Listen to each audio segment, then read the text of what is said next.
Let's mic आज का अखबार। नमस्कार, लेट्स माइक में आपका स्वागत है। आज का अखबार के साथ मैं राखी जैन। यहाँ हम देश दुनिया के सबसे बड़े और विश्वसनीय अखबारों से चुनते हैं वो रिपोर्ट्स जो सिर्फ खबर नहीं, आपकी समझ और सोच को गहराई देती है। द न्यूयॉर्क टाइम्स में प्रकाशित लेख में एक बड़े खतरे की तरफ इशारा किया गया है, चीन का साइबर हमला, जिसे नाम दिया गया है साल्ट टाइफून। अखबार कहता है ये कोई साधारण हैकिंग नहीं थी, बल्कि सालों तक चलने वाला इतना बड़ा ऑपरेशन था कि शायद ही कोई अमेरिकी इससे बच पाया हो। लेख बताता है कि चीन ने न सिर्फ अमेरिका बल्कि 80 से ज्यादा देशों की टेलीकॉम कंपनियों, होटल नेटवर्क और ट्रांसपोर्ट सिस्टम को निशाना बनाया। अधिकारियों ने इसे बेकाबू और अंधाधुंध हमला कहा है। मकसद था नेताओं से लेकर कार्यकर्ताओं और जासूसों तक हर किसी की बातचीत और गतिविधियों पर नजर रखना। यानी बात अब सिर्फ फाइल चोरी या पासवर्ड हैक करने तक सीमित नहीं है, मामला कहीं गहरा है। द न्यूयॉर्क टाइम्स लिखता है चीन पहले भी मैरियट होटल, हेल्थ इंश्योरेंस कंपनियों और अमेरिकी सरकारी दफ्तरों का डेटा चुरा चुका है, लेकिन साल टाइफून अलग है। इसमें चीन ने धैर्य, तकनीकी हुनर और लगातार मौजूदगी के जरिए साइबर स्पेस में अपनी ताकत दिखा दी। और यही वजह है कि विशेषज्ञ इसे एक नए दौर की शुरुआत मान रहे हैं। लेख का कहना है ये सिर्फ एक इंटेलिजेंस सक्सेस नहीं, बल्कि एक डरावनी हकीकत है। चीन अब डिजिटल युद्ध क्षेत्र पर दबदबा कायम करने की तैयारी में है। इस हमले ने साबित कर दिया कि आने वाले समय में जंग बंदूक और मिसाइल से नहीं, बल्कि डेटा और नेटवर्क पर कब्जे से लड़ी जाएगी। द न्यूयॉर्क टाइम्स का संदेश साफ है, अगर अमेरिका और उसके सहयोगियों ने साइबर सुरक्षा को पारंपरिक सुरक्षा जितना गंभीर नहीं लिया, तो डिजिटल दौर की ये जंग शुरू होने से पहले ही वो पीछे छूट जाएंगे। द गार्जियन में प्रकाशित संपादकीय में ब्रिटेन की सरकार द्वारा छोटे बच्चों की देखभाल और नर्सरी शिक्षा को लेकर शुरू की गई नई योजना पर चर्चा है। 1 सितंबर से 9 महीने से 4 साल तक के बच्चों वाले कामकाजी माता पिता को हफ्ते में 30 घंटे मुफ्त नर्सरी या चाइल्ड केयर की सुविधा मिल रही है। इसे शुरुआती शिक्षा में अब तक का सबसे बड़ा विस्तार बताया जा रहा है। संपादकीय कहता है कि ये कदम खासकर उन परिवारों के लिए राहत है जहां दोनों माता पिता काम करते हैं। ब्रिटेन में चाइल्ड केयर का खर्च दुनिया के कई विकसित देशों से ज्यादा है, इसलिए ये आर्थिक मदद जरूरी थी। लेकिन असली चुनौती इनके लागू होने में है। ज्यादातर पैसा निजी नर्सरीज को जाएगा, जबकि सरकारी स्कूलों से जुड़ी नर्सरीज बहुत कम हैं। कई जगह प्रशिक्षित स्टाफ की कमी है और चाइल्ड माइंडर्स की संख्या भी घट रही है। ऐसे में डर है कि कहीं ये योजना सिर्फ सब्सिडी तक सीमित न रह जाए और नई गुणवत्तापूर्ण सार्वजनिक सेवा का रूप ना ले पाए। एक और चिंता ये है कि काम ना करने वाले या कम आय वाले परिवार इस मदद से वंचित रह जाएंगे। इससे अमीर और गरीब बच्चों के बीच शिक्षा का फर्क और बढ़ सकता है। यानी ये योजना माता पिता को काम करने में मदद तो करेगी, लेकिन शुरुआती शिक्षा को सबके लिए बेहतर बनाने का उद्देश्य शायद पूरा ना हो। लेख चेतावनी देता है कि निजी नर्सरीज में, खासकर बड़ी प्राइवेट इक्विटी कंपनियों के हाथों में, निगरानी ढीली रही तो बच्चों की देखभाल का स्तर गिर सकता है, जैसा कि पहले अन्य क्षेत्रों में देखने को मिला है।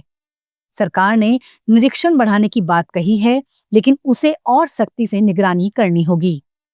अंत में द गार्जियन लिखता है कि शुरुआती शिक्षा पर खर्च बढ़ना स्वागत योग्य है, लेकिन ये तभी सफल होगा जब इसे सही निगरानी, पारदर्शिता और सब बच्चों के लिए समान अवसर देने वाली नीति से जोड़ा जाए। वरना फायदा सिर्फ कामकाजी और अपेक्षाकृत संपन्न परिवारों तक सिमट जाएगा। अल जजीरा में प्रकाशित लेख में साफ कहा गया है कि नस्लवाद को सिर्फ नफरत मानना एक बहुत बड़ी भूल है।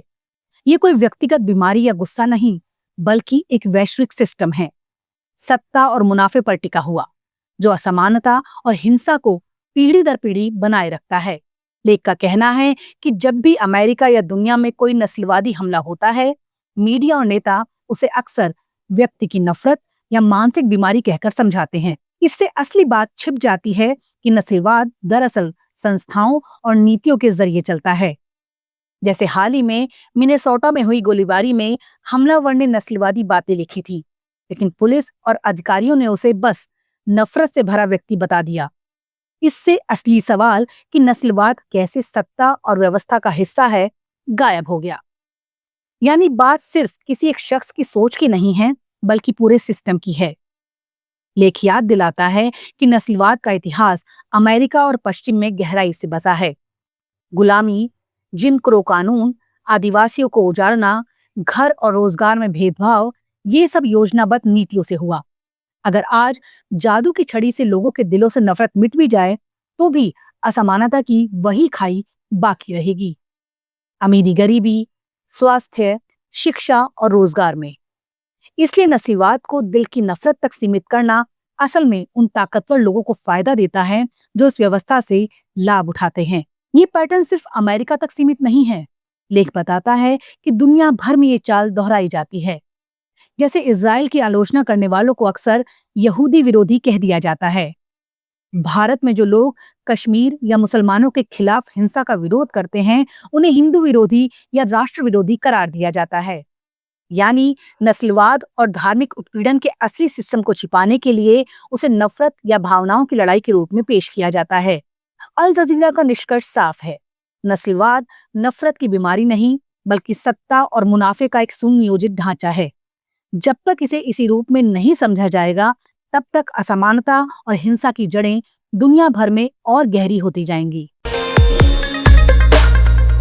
द डेली स्टार में प्रकाशित संपादकीय में बांग्लादेश में पत्रकारों पर बढ़ते हमलों और उत्पीड़न पर चिंता जताई गई है।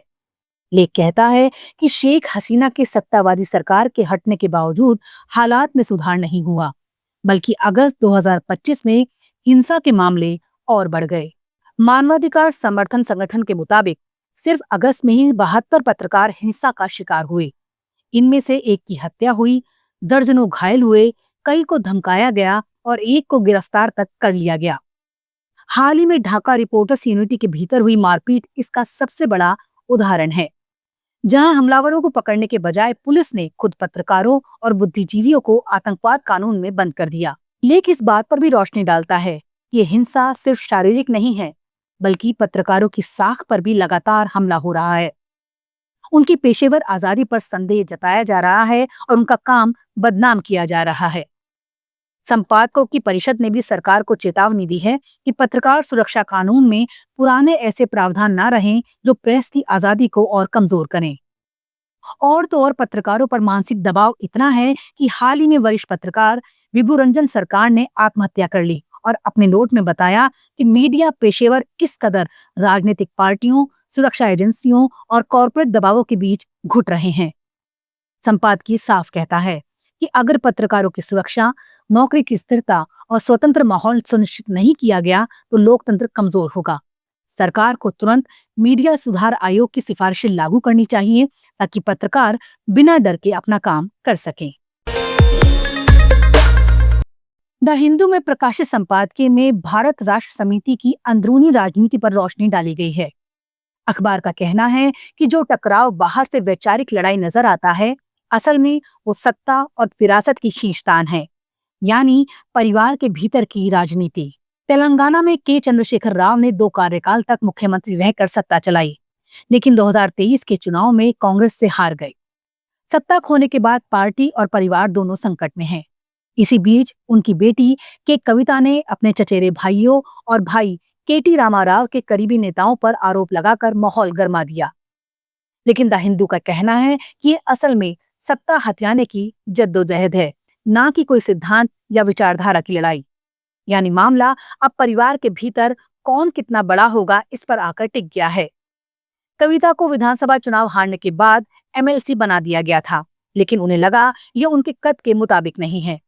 जब उनकी बातें नहीं मानी गई तो उन्होंने खुलकर आरोप लगाए और निलंबन झेलना पड़ा।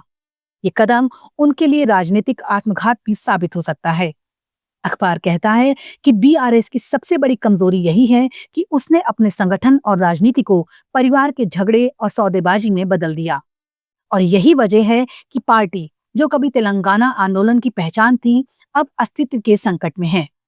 चंद्रशेखर राव ने खुद को राष्ट्रीय नेता बनाने की कोशिश में पार्टी का नाम बदलकर बीआरएस रखा था, लेकिन ना तो वो राष्ट्रीय राजनीति में जगह बना पाए और ना ही राज्य में अपनी पकड़ बनाए रख सके। अब उन पर भ्रष्टाचार के आरोप भी हैं और पार्टी भीतर से बिखर रही है। द हिंदू का कहना है कि बीआरएस सत्ता में रहते हुए तेलंगाना जैसे संसाधन संपन्न राज्य के लिए एक स्थायी विकास मॉडल बना सकता था, लेकिन परिवारवाद और समझौता राजनीति ने इस अवसर को बर्बाद कर दिया। संपादकीय का निष्कर्ष साफ है, राजनीति में दूसरा मौका हमेशा संभव होता है, लेकिन आज की स्थिति में बीआरएस और राव परिवार के लिए संभावनाएं बहुत कमजोर नजर आती हैं। आज का अखबार के लिए फिलहाल इतना ही। देखते रहिए, सुनते रहिए लेट्स माइक। नमस्कार। आप सुन रहे थे let's mike more than radio. Follow कीजिए हमें हमारे सोशल मीडिया प्लेटफॉर्म्स पर। It's time for news. It's time for more than radio. Presenting the first radio news app, Let's Mic. Let's Mic, a news-based app on your phone where you get to watch